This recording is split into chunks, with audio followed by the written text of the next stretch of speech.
Bem, Gui? Oi, Sandra, tudo bem? Vamos Que lá, bom. então. Vamos orar.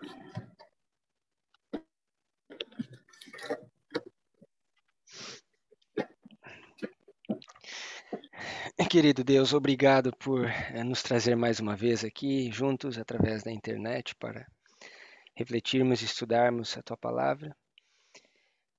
Obrigado por tantas bênçãos que o Senhor tem derramado sobre nós. Obrigado porque o Senhor restaura a nossa saúde quando necessitamos da Tua mão curadora sobre nós e agradecemos porque o Senhor tem restaurado a saúde de muitos lá em Barreiros que pegaram Covid.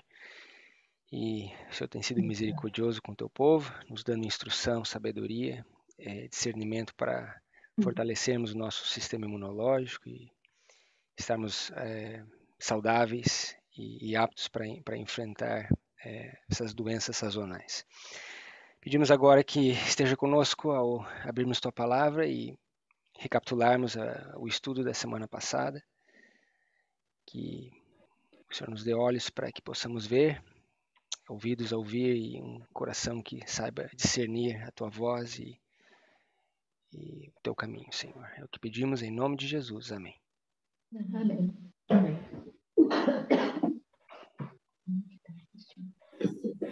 Ok. Bom, nós temos por alguns meses já estudado no capítulo 11 de Daniel a Batalha de Ráfia. E estudamos várias coisas já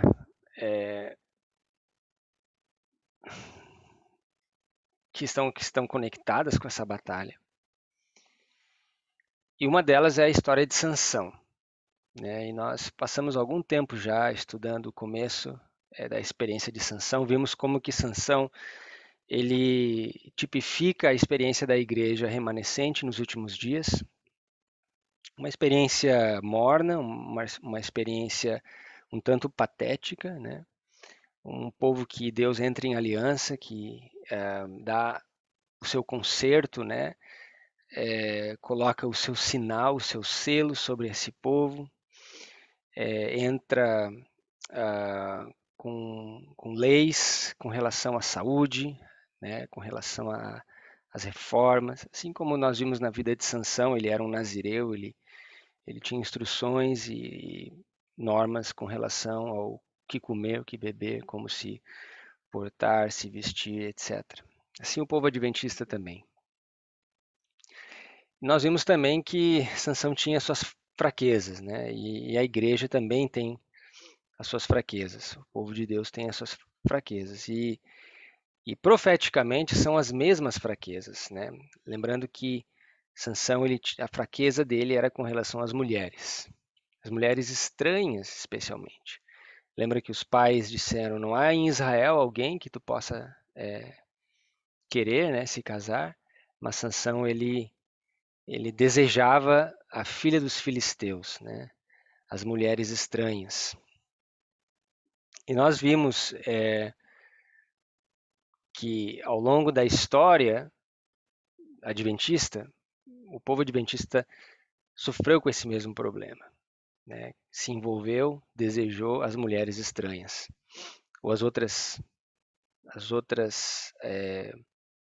denominações, as outras igrejas, né? Da mesma forma que o antigo Israel também sofreu com esse problema, de se misturar com as mulheres estranhas, né? Trazendo doutrinas estranhas, trazendo costumes estranhos, liturgias estranhas, músicas estranhas, hábitos estranhos ao meio do povo. Na época de Neemias, isso resultou no fato de que o povo, aquela nova geração, eles desaprenderam o hebreu. Eles falavam metade asdodita e metade hebreu, porque eles desaprenderam a linguagem dos hebreus. Está lá no capítulo 3 de Neemias. Isso é significativo para nós, porque ao longo das gerações, me parece que nós, como adventistas, também desaprendemos muito da linguagem adventista, né? Da doutrina adventista, dos costumes adventistas, os ensinamentos adventistas, né?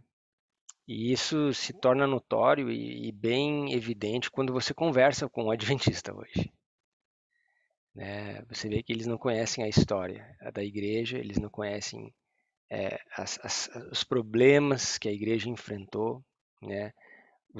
O fogo estranho que muitas vezes quis ser introduzido pelo diabo, pelo inimigo de Deus dentro da igreja, e muitas vezes bem sucedido ele conseguiu deturpar certos pilares e fundamentos do qual a nossa fé eh, está fundamentada, né? Acho que um exemplo notório que ninguém consegue discutir, debater é o contínuo, né? O contínuo ah, é um exemplo clássico dessa deturpação. Eu acho que todo mundo sabe quando eu falo do contínuo aqui nesse grupo, pelo menos, uma doutrina que foi descoberta pelos mileritas, né? A visão milerita foi justamente o ponto de partida, o entendimento do contínuo foi o ponto de partida para que o povo adventista entendesse os dois poderes desoladores que pisaram o santuário e o exército, conectados com os 2.300 anos, né? E isso foi deturpado ao longo do tempo. Mesmo o espírito de profecia, né, das centenas de palavras em itálico na Bíblia, a única que ela comenta é o contínuo. Ela diz que aquela palavra suprida, a palavra sacrifício, ela foi suprida pela sabedoria humana. Ela não pertence ao texto original, ela deturpou a visão. E ela diz que aqueles que deram a mensagem nos anos de 1842 a 44 tinham a visão correta do contínuo.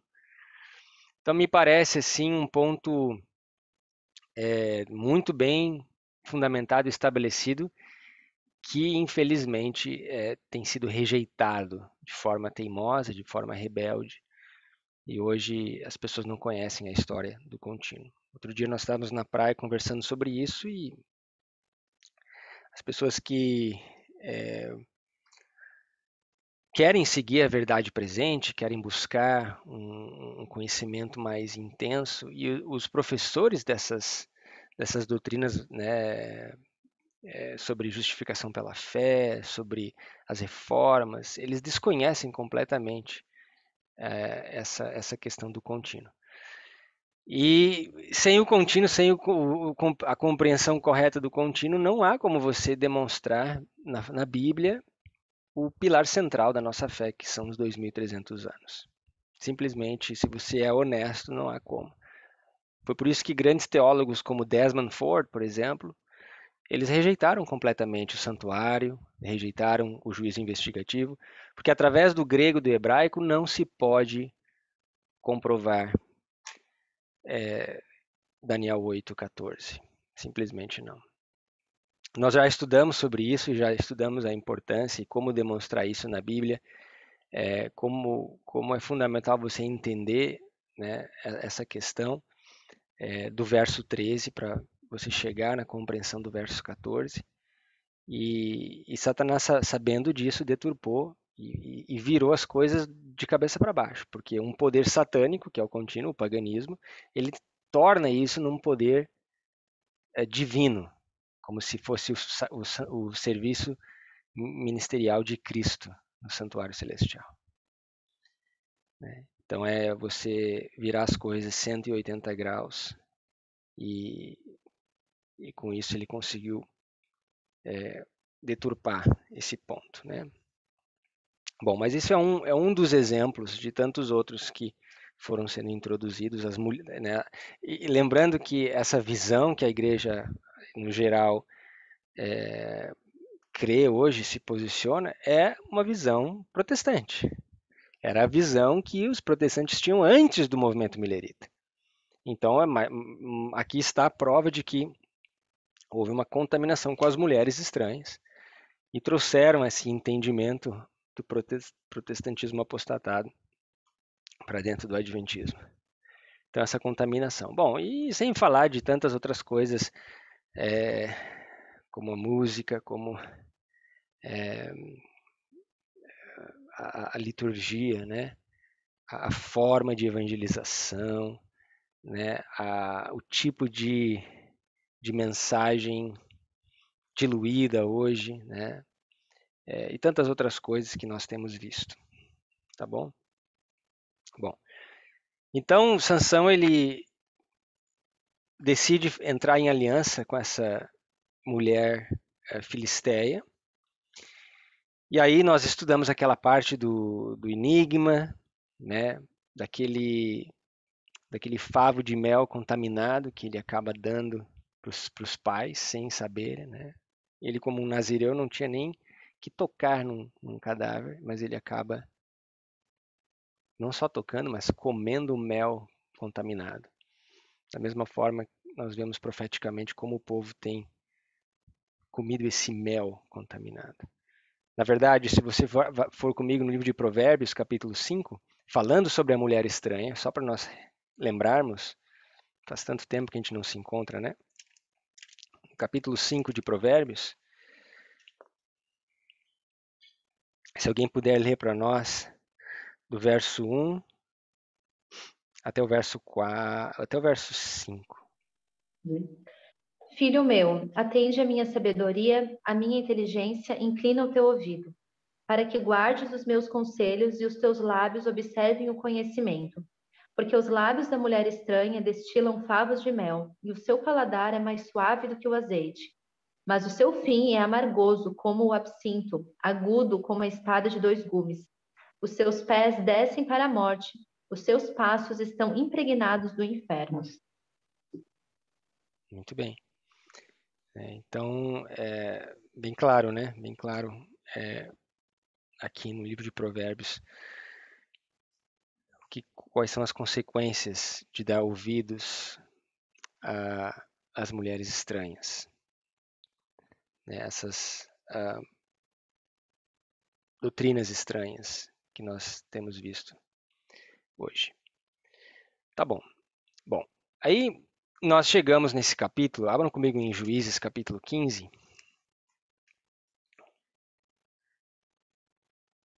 E aí nós vimos que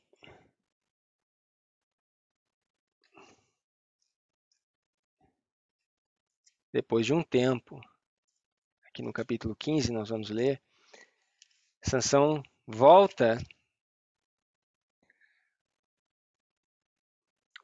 para visitar essa mulher que ele tinha feito aquela festa de casamento, né? Mas aconteceu algo interessante. Alguém lê para nós Juízes 15, do verso 1 a verso 5.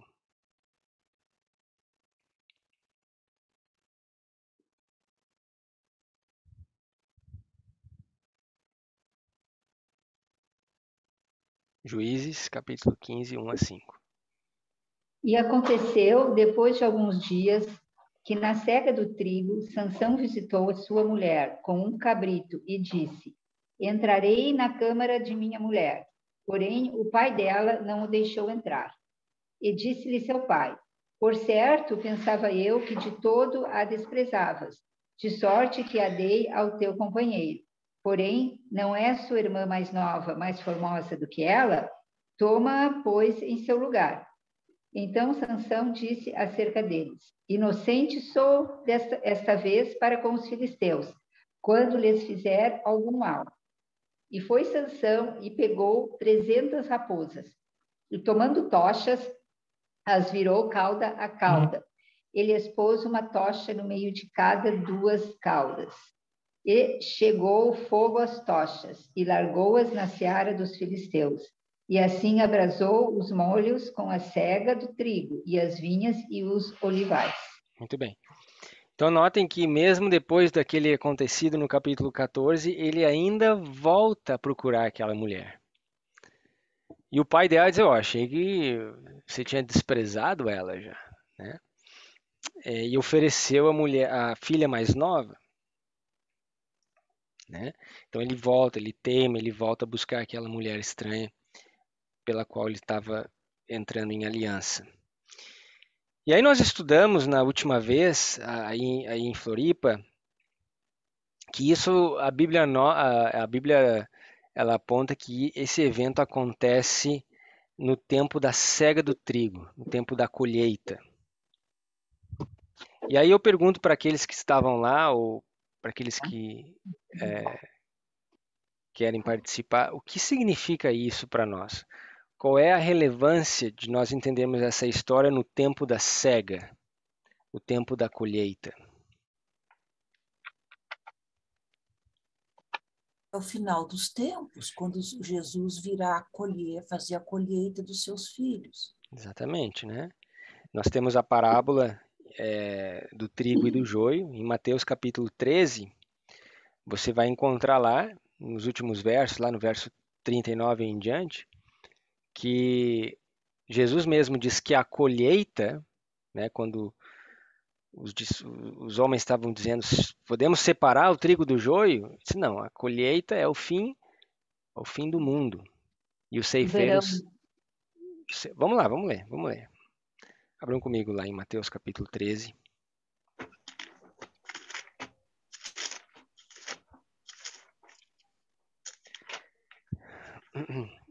Verso 39, alguém lê para nós?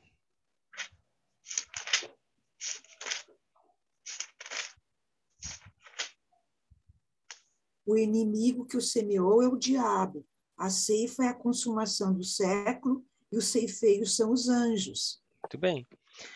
Então, a ceifa é o fim do mundo, ou a consumação dos séculos.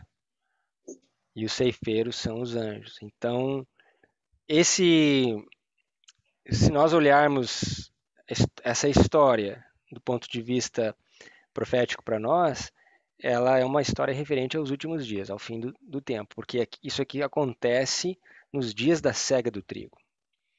E aí nós estudamos há um tempo atrás que existem dois momentos da colheita, né? Deus ele colhe primeiro as primícias, ou a igreja, é uma colheita, e depois Edom, Moab e Amon, vamos colocar dessa forma, né? Primeiro você recolhe o trigo em Israel, e aí depois você tem Edom, Moab e Amon se juntando, né? Ou o remanescente de Edom, Moab e Amon, que representa os gentios, né? Aqueles que estão espalhados entre tantas denominações, entre Babilônia, vamos dizer assim, as outras ovelhas que Deus tem em outros apriscos, eles se juntam também a esse bundle, né? a esse molho de trigo. Da mesma forma, o joio é retirado e o trigo é recolhido. Então, quem é que faz essa separação? É a mensagem, não somos nós. Como alguns acreditam que o nosso trabalho é fazer essa separação, não. O nosso trabalho não é fazer essa separação, é a mensagem dos três anjos que vão fazer essa separação. Tá? Então é nesse momento profético que ainda está no futuro que essa profecia, vamos dizer assim, ela se aplica, tá bom? Muito bem. Alguém tem algum comentário, alguma observação? Aqueles que já estudaram alguma coisa que gostaria de colocar aqui?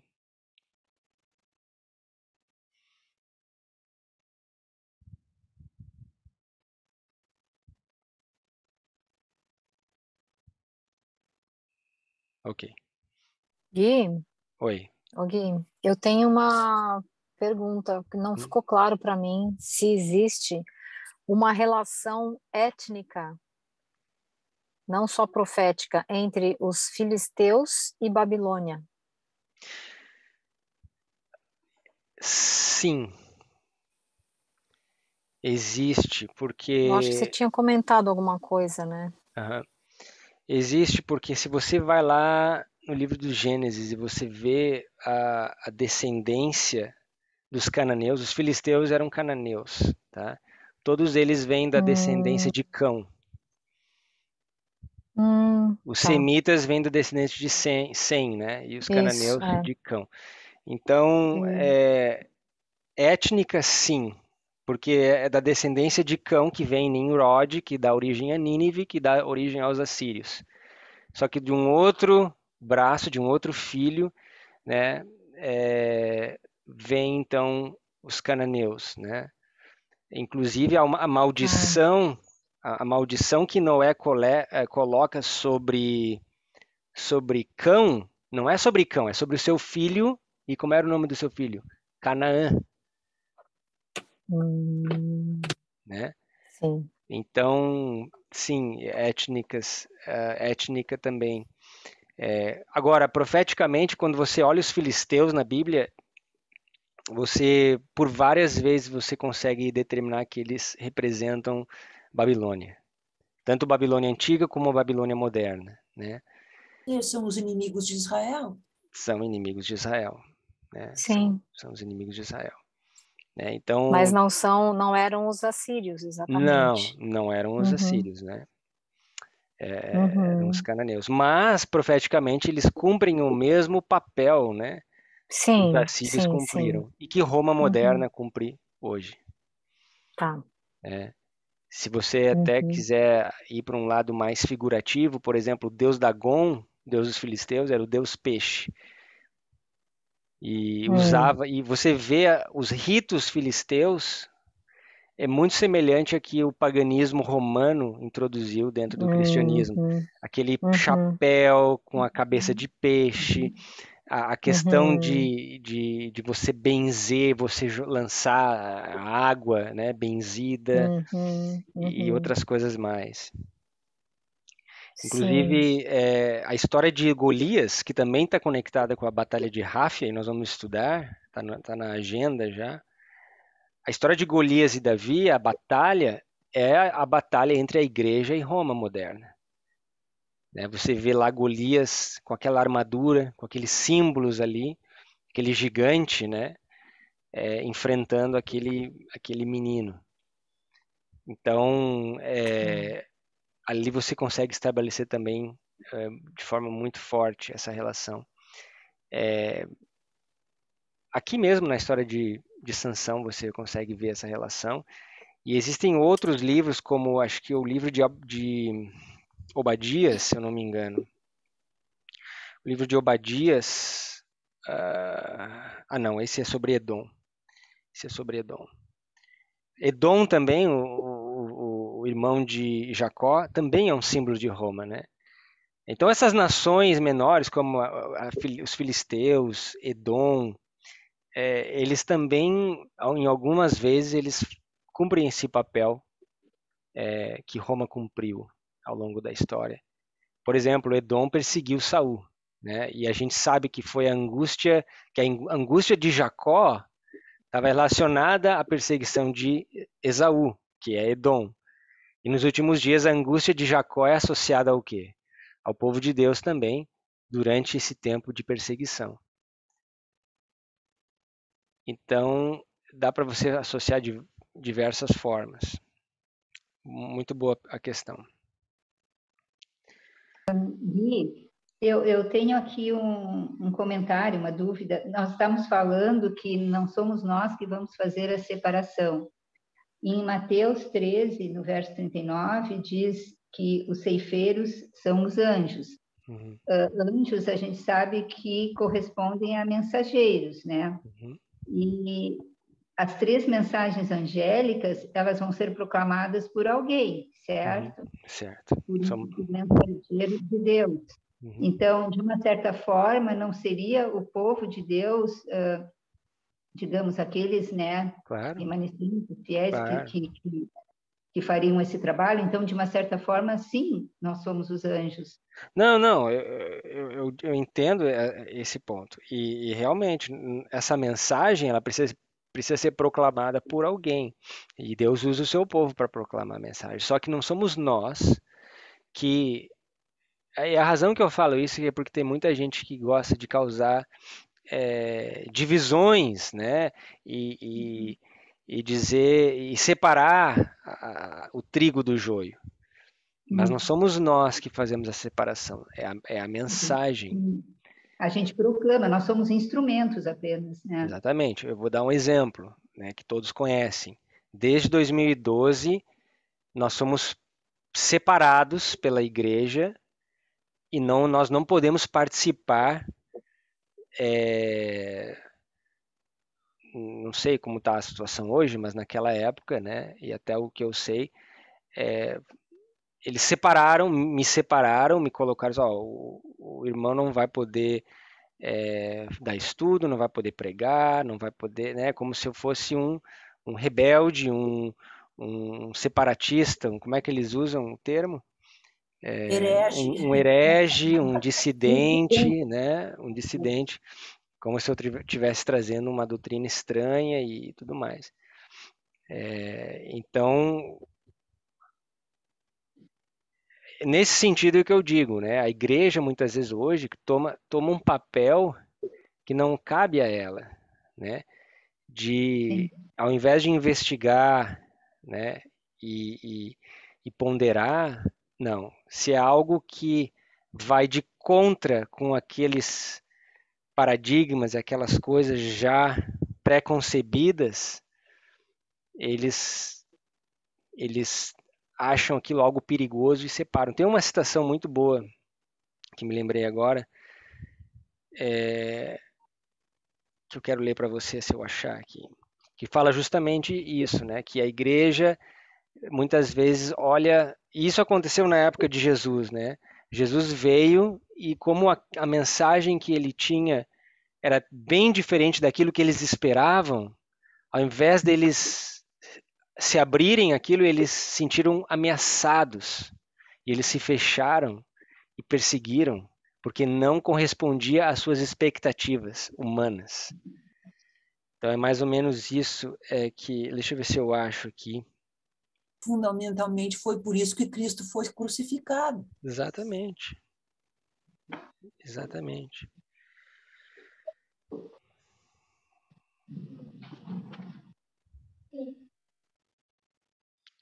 Eu vou ter que pesquisar aqui. Vamos ver.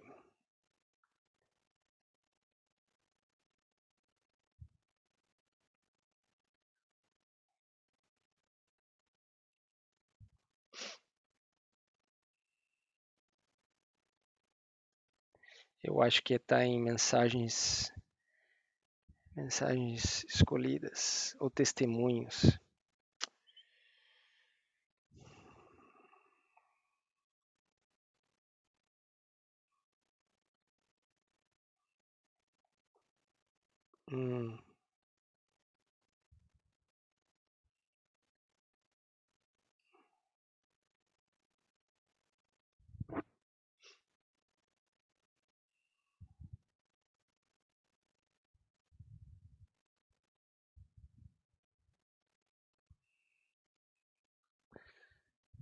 Alguém sabe a citação que eu estou querendo encontrar?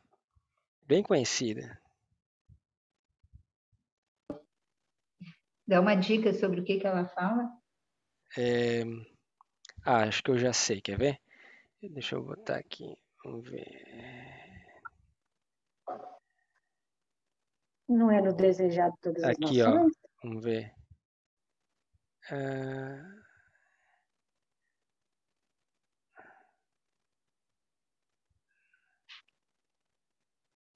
Instrumentos.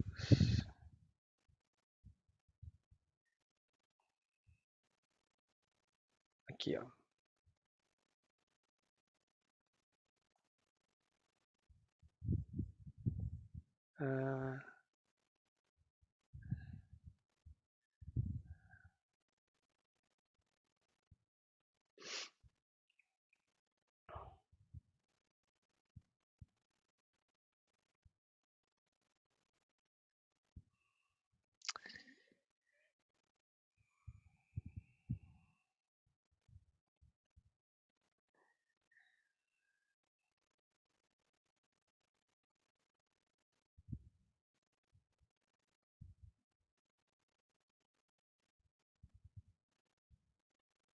Que pena, não estou achando.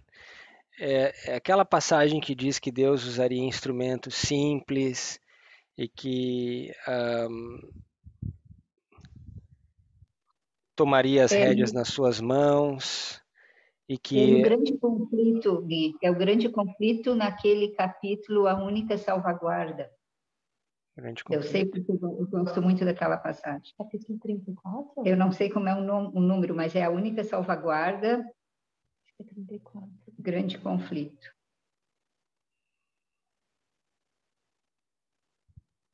Deixa eu ver se eu acho aqui.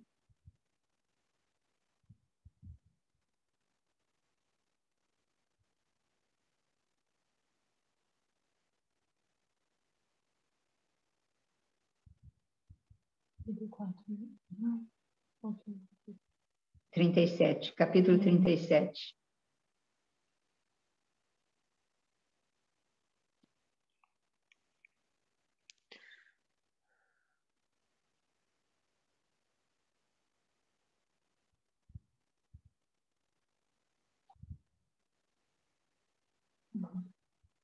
Era ali? É nesse capítulo, eu estou procurando. Aqui, ó. Ah, tá, encontrei. Testemunhos para ministros e obreiros evangélicos, página 300. É uma compilação, pode ser que esteja no grande conflito também. Permite-me dizer-vos que o Senhor trabalhará nessa última obra de um modo muito fora da comum ordem de coisas e de um modo que será contrário a qualquer planejamento humano. Pronto. Aqui está um recado, né? O Senhor trabalhará nesta última obra de um modo fora do comum, tá? E contrário a qualquer planejamento humano. Haverá entre nós os que sempre desejarão dominar a obra de Deus. Aqui está o ponto que eu estava querendo dizer, né? Na parábola, quando Jesus fala que os servos diziam: quer que a gente separe o trigo do joio? O que Jesus diz? Não separa. Porque você vai correr o risco de estar separando o trigo bom do joio. Quando eles crescem, eles parecem muito iguais. Mas é só no final, quando o fruto aparece, que você consegue ver a diferença. Deixa que os anjos, as mensagens vão separar. Então haverá entre nós os que sempre desejarão dominar a obra de Deus, para ditar até que movimentos se farão quando a obra avançar sob a direção do anjo que se une ao terceiro anjo na mensagem a ser dada ao mundo. Né? Deus usará maneiras e meios pelos quais se verá que ele está tomando as rédeas em suas próprias mãos. Surpreender-se-ão os obreiros com os meios simples que ele usará para efetuar e aperfeiçoar sua obra de justiça. Então aqui está o recado, né? Então é nesse sentido que eu quis dizer que nós não somos os ceifeiros. A mensagem vai fazer esse trabalho de separação, né? de colheita. Testemunhos para ministros e obreiros evangélicos, página 300. Também eventos finais, 203. Gui, eu tenho uma pergunta. Aqui em Juízes 15, que nós lemos sobre o fato de que Sansão queimou a ceifa, eu não sei, aqui teria também algum significado profético, porque sim, nós vamos chegar lá. Ele incendiou, né, os molhos no cereal, no caso para a ceifa, Isso. que no caso é um sinônimo para juízo final. Essa é a ceifa de Deus, né? Nós vamos ver, nós vamos falar sobre isso, nós vamos acabar aí, porque existe sim. Ah, tá. Esse é o punchline, tá? Porque nós vamos ver que Sansão, ao invés de destruir os filisteus com a raiva e o ódio, ele destruiu o trigo, o vinho e os olivares. Ah, tá. Agora é isso que eu queria saber, porque ele fez uma obra contrária daquilo que se esperava. Exatamente. Tá, exatamente. tá. Uhum. Tá? Muito bem. Então tá. Então aí no verso 4. Nós lemos o verso 4 e 5 já, né? O que ele faz no verso 4 e 5? Ele pegou 300 raposas, amarrou tochas, tá? A cada duas, e soltou no meio da plantação. Tá? E o fogo, e elas correram de um lado para o outro, o fogo incendiou o trigo, os vinhedos ou as uvas e as oliveiras. Então aí esse é o ponto que nós fizemos na última vez. Sansão deveria, e ele diz, né, que agora ele iria se vingar dos filisteus. Só que ao invés de se vingar dos filisteus, ele vai e queima o trigo, a vinheda e os olivais, tá? O que isso quer dizer para nós? Primeiro, nós temos que entender o que são essas raposas, o que representam essas raposas. E o que nós vimos no estudo passado? O que as raposas representam? Aqui já tem um fato estranho, porque ele conseguiu reunir 300 raposas, e as raposas são os animais solitários. Ok. Os chacais, que são da mesma, vamos dizer, da mesma espécie, esses sim andam em manadas, mas não as raposas. Uhum. Como é que ele conseguiu reunir 300? Interessante. E onde que as raposas vivem, a propósito?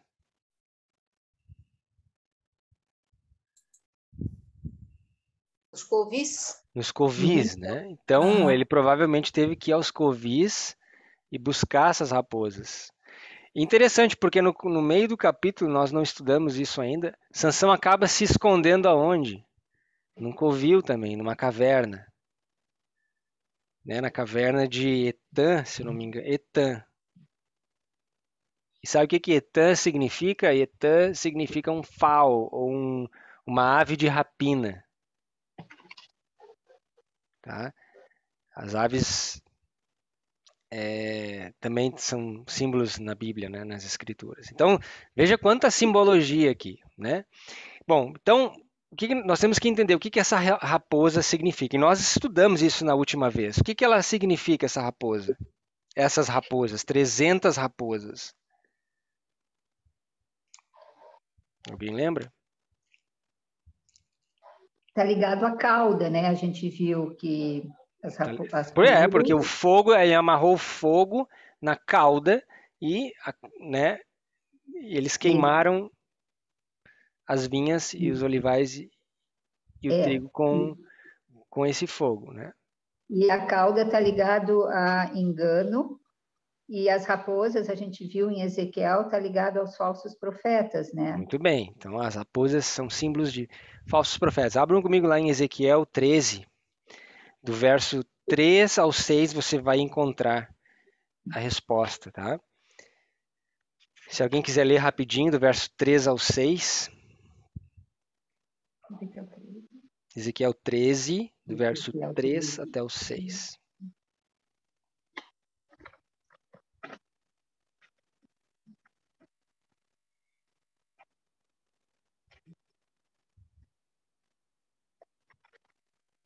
Assim diz o Senhor Deus: ai dos profetas loucos que seguem o seu próprio espírito e que nada viram. Os teus profetas, ó Israel, são como raposas nos desertos. Não subistes as brechas, nem reparastes o muro para a casa de Israel, para estardes firmes na peleja no dia do Senhor. Viram vaidade e adivinhação mentirosa, os que dizem: o Senhor disse, quando o Senhor não os enviou, e fazem que se espere o cumprimento da palavra. Olha só que interessante. Qual é o trabalho do adventista, de acordo com Isaías 58? Não é reparar as brechas, restaurar as veredas, né? As antigas veredas. Esse é o nosso trabalho. Mas aqui em Ezequiel diz que esses falsos profetas, esses profetas nécios, loucos, eles não repararam, não subiste as brechas, nem reparastes o muro para a casa de Israel. Mas viram vaidade, profetizam vaidade, adivinhações mentirosas, dizem, o Senhor disse, quando na verdade não disse nada. Aonde que diz que repara as brechas, separador de brechas? Isaías 58. Isaías 58, abram comigo lá. Isaías 58.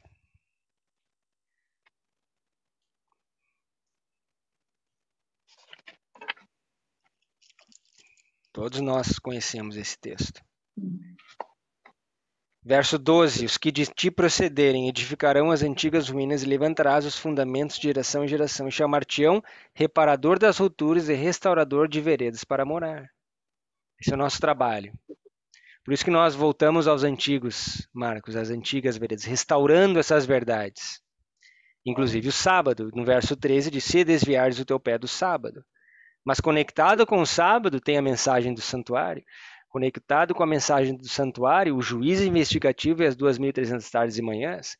Conectado com isso, o contínuo e os 2 poderes desoladores, os 7 tempos de Levíticos 26 e a maldição de Moisés. Tudo conectado. As trombetas. São as antigas veredas que nós temos que restaurar, né? Só que ao invés desses profetas fazer esse trabalho, em Ezequiel diz não, são profetas loucos, virgens loucas, nécias, profetas loucos, seguem o seu próprio espírito. Então essas raposas aqui representam esses indivíduos, tá? Esses indivíduos. E aí é interessante a cauda, porque Isaías 9, no verso 15, um verso bem conhecido também que a gente costuma usar, diz que o ancião é a cabeça, mas o profeta que fala falsidade é a cauda. Então o falso profeta também representado pela cauda, em Isaías capítulo 9, verso 15. Você pode anotar esse verso. E o fogo, se não é o símbolo, né, de uma mensagem, né? É o símbolo da mensagem. Então, é uma mensagem falsa que queima 3 coisas: a vinha, o trigo e os olivais. E aí nós finalizamos o estudo da última vez, tentando entender o que representa essas 3 coisas dentro desse contexto. Alguém lembra?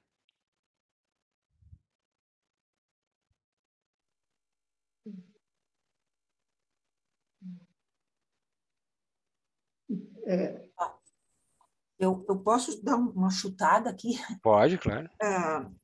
Porque aqui, a ceifa nós já vimos, né? É o juízo final.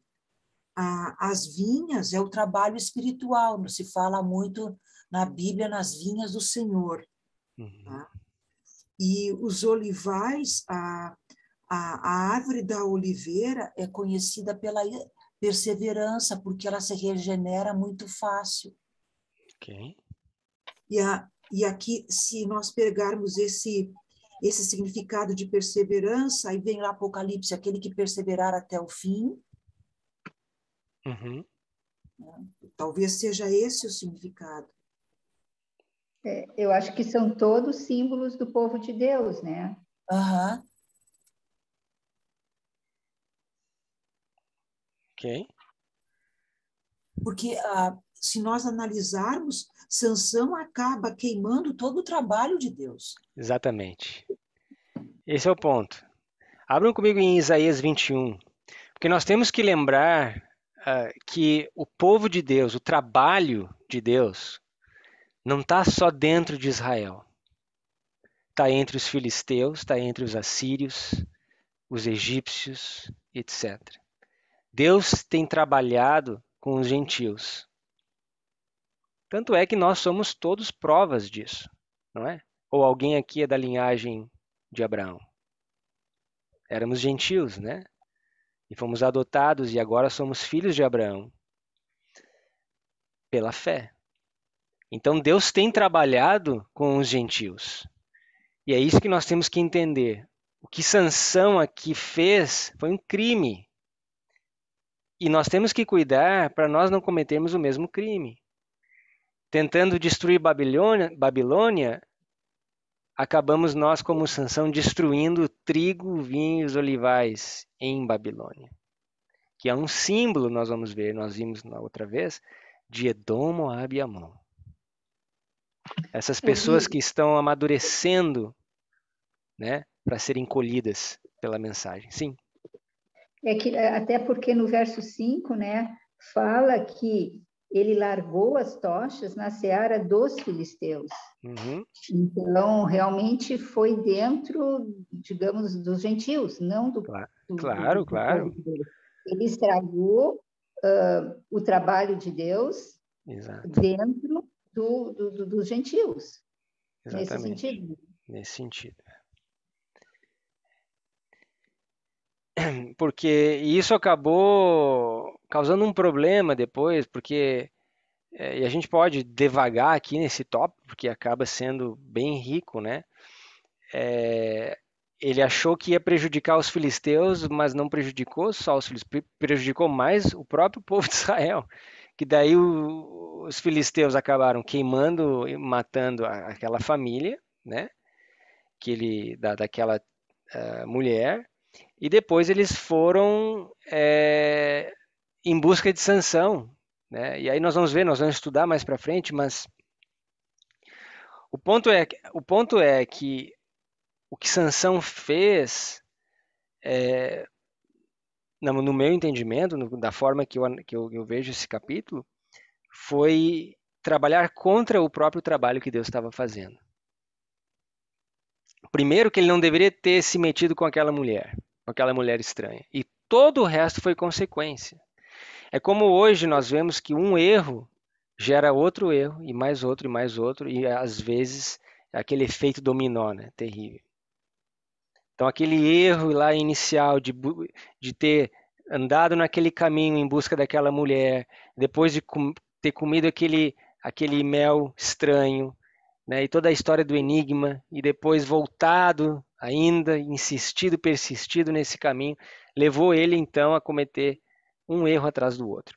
Olhem só Isaías 21, no verso 9 e 10. Abram comigo lá, e alguém lê para nós verso 9 e verso 10. Aqui falando de Babilônia, tá?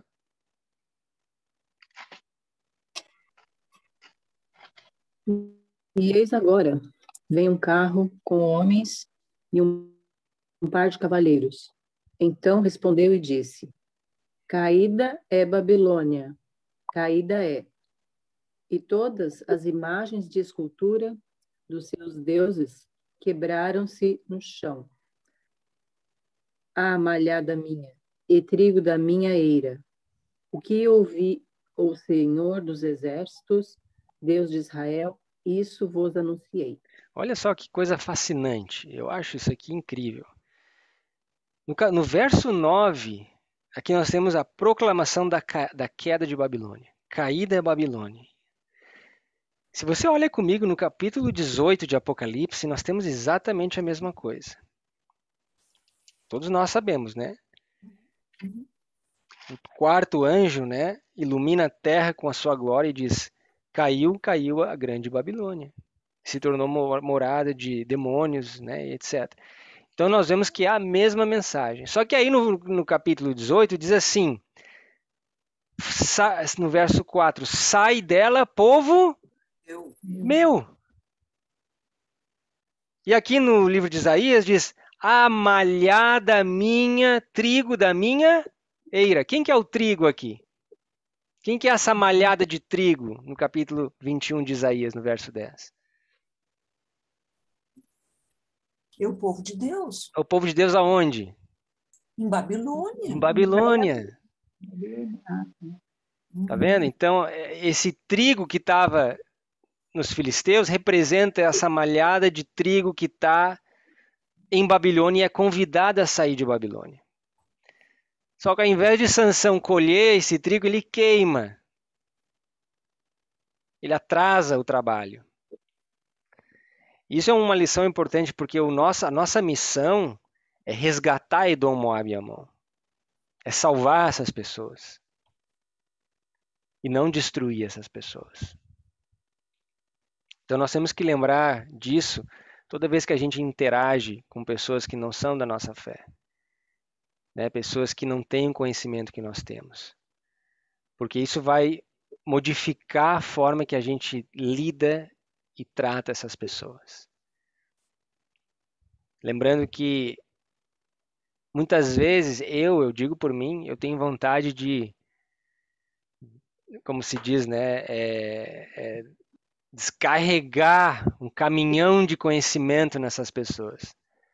Mas muitas vezes você faz isso, você vai soterrar ela com um monte de coisa e ela vai ficar sem respirar e vai acabar querendo sair e nunca mais te ouvir. Então a gente tem que ter sensibilidade, tato, para dar de forma dosar, né, a verdade, a mensagem. Porque elas não podem suportar tudo. Você suportaria tudo de uma vez só, eu pergunto? Eu não. Eu teria corrido para nunca mais voltar. Então Deus sabe disso, e por isso que Ele trabalha com a gente de forma progressiva, né? E nós temos que usar essa mesma tática. Jesus usava isso. O que Ele disse para os discípulos? Olha, eu tenho mais para falar, mas existe um porém, né? Porém, vocês não poderiam suportar. Então, quando a gente lida com essas pessoas, nós temos que ter essa consciência, né? Muitas vezes a gente, naquele zelo pela verdade, a gente quer falar sobre tudo e rápido, né? Para tirar aquele peso das nossas costas, mas não é assim que funciona, tá? Então, essa malhada, veja só a ilustração bacana, né? A malhada de trigo em Babilônia. Tá certo? Então, o trigo é um símbolo desse povo de Deus que está em Babilônia, que no momento certo ouvirá a voz, né? Sai dela, povo meu, para não ser desparticipante nos seus juízos. E a vinha?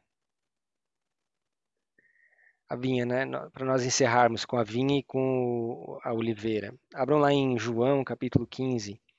João diz, eu sou a vinha e vós são os ramos.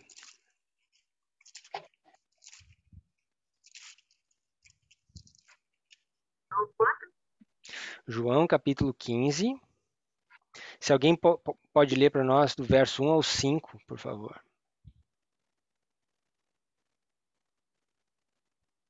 Eu sou a videira verdadeira e meu pai é o agricultor. Todo ramo que estando em mim não der fruto, ele o corta, e todo o que dá fruto limpa, para que produza mais fruto ainda. Vós já estáis limpos pela palavra que vos tenho falado. Permanecei em mim e eu permanecerei em vós. Como não pode o ramo produzir fruto de si mesmo, se não permanecer na videira, assim nem vós o podereis dar, se não permanecerdes em mim. Eu sou a videira, vós os ramos. Quem permanece em mim e eu nele, esse dá muito fruto, porque sem mim nada podereis fazer. Legal. Então, mas aqui é bem claro, né?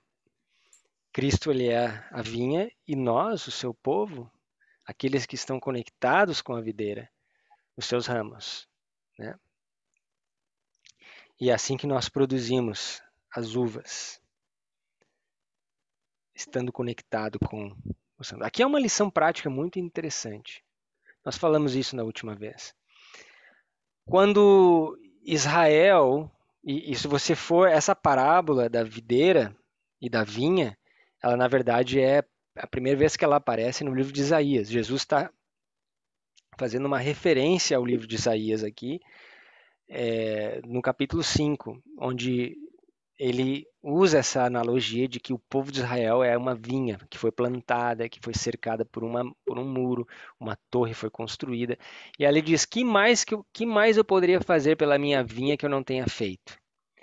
E aí em Isaías 5 diz que ao invés de produzir uvas boas, produziu uvas bravas, uvas amargas, uvas venenosas. Agora, como que uma videira que foi plantada, cultivada, né? Ela é capaz de produzir uvas tão terríveis? Se o solo é bom, se tem água suficiente, se tem sol suficiente, qual é a única forma que ela possa vir a produzir essas uvas terríveis?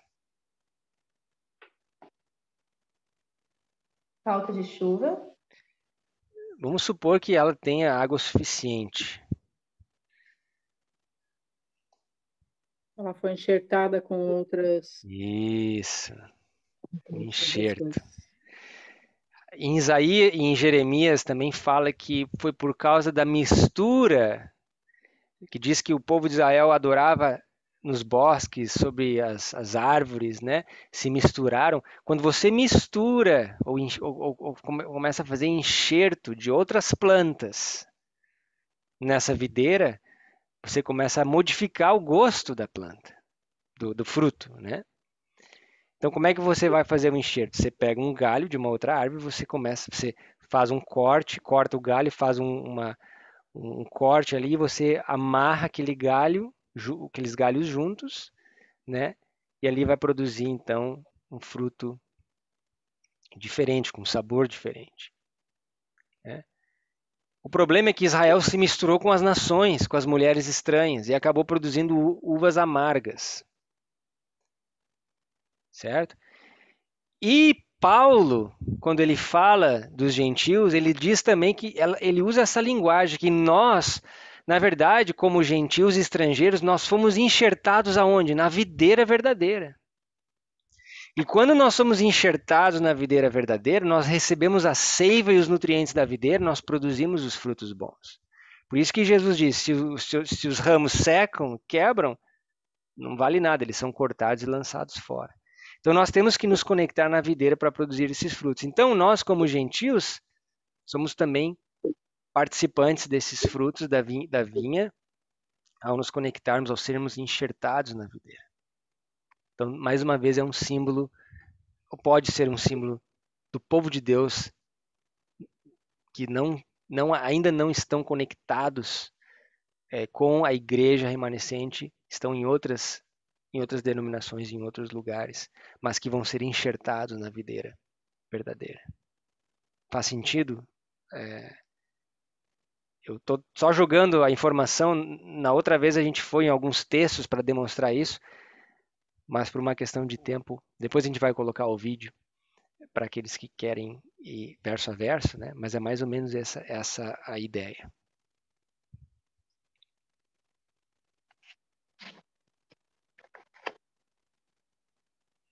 Ok? Então nós somos enxerto. É só você olhar para a tua vida. Quem você era antes de ser enxertado na videira verdadeira. E aí você muda o sabor. É como se aquele indivíduo não existisse mais, né? O gosto muda, as afeições mudam, os objetivos, os sonhos mudam, né?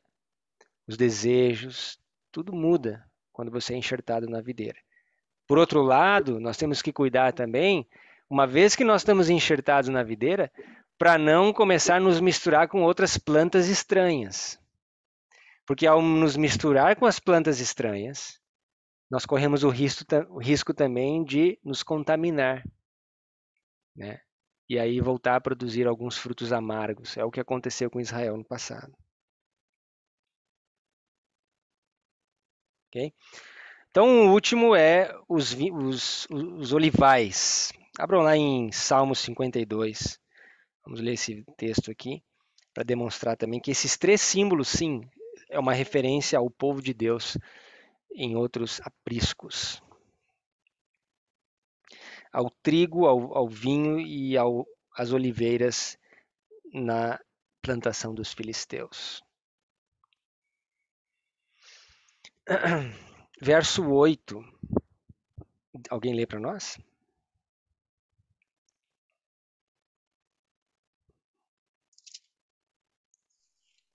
Mas eu sou a oliveira verde na casa de Deus. Confio na misericórdia de Deus para sempre, eternamente. Só 8? Só o 8, tá ótimo. Então esse é um texto bom. E o outro texto é em Salmo 128, verso 3.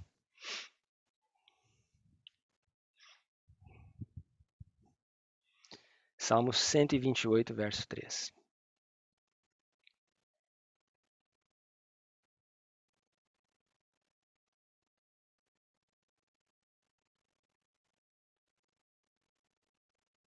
A tua mulher será como a videira frutífera aos lados da tua casa, os teus filhos como plantas de oliveira à roda da tua mesa. Muito bem. Então, mais um texto aí mostrando a conexão dos filhos da mulher, né? Os filhos da igreja, como oliveiras à roda da tua mesa. Tá bom? Então, alguma pergunta, alguma questão, uma rápida revisão daquilo que a gente estudou na última vez, para nós avançarmos, então, no próximo estudo todos juntos. Qual foi o salmo anterior, Gui, antes do 128 que você Salmo tinha dito? 52.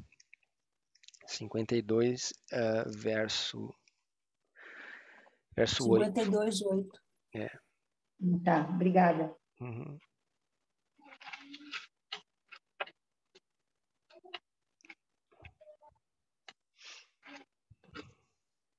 Alguma questão, observação, comentário?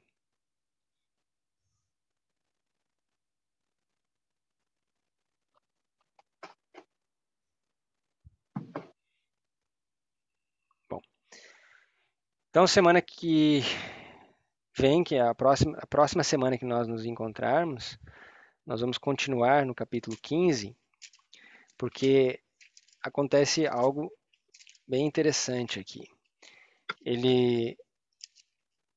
Os filisteus matam a mulher e o pai dela, aquela Timnita, né? Que Sansão tinha entrado em aliança. E aí Sansão, ele quer se vingar dos filisteus e ele fere os filisteus com grande ferimento nas pernas, na coxa. E aí ele desce e habita numa caverna, num covil. Covil de Etã, caverna, a rocha, na fenda de Etã. E essa palavra Etã, como eu falei, ela significa fal, ou então uma ave de rapina. E ave de rapina, ela está associada a várias coisas nas escrituras. E aí os filisteus sobem e acampam contra Judá para se vingar do que Sansão tinha feito. E os homens de Judá ficam com medo e vão até Sansão e pedem para ele se entregar. E nós vamos ver o que acontece em seguida. Tá bom? Alguém tem algum comentário final, alguma observação?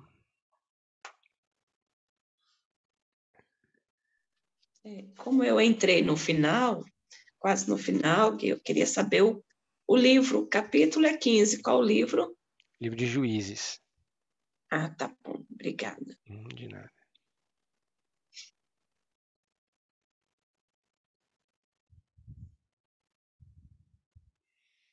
Ok, vamos orar então.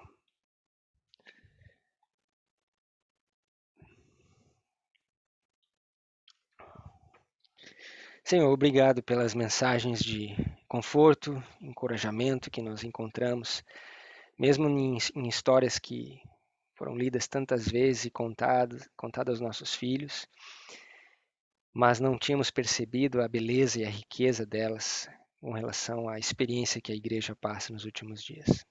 Dá-nos a sabedoria para discernir essas lições e colocá-las em prática. Obrigado, Senhor, porque tivemos o privilégio de nos reunirmos nesse sábado e pedimos que nos dê uma semana abençoada assim que começar. Possamos ser vitoriosos em Cristo e confiar, estar sempre conectados à videira para produzir muito fruto para a honra e glória do Teu nome.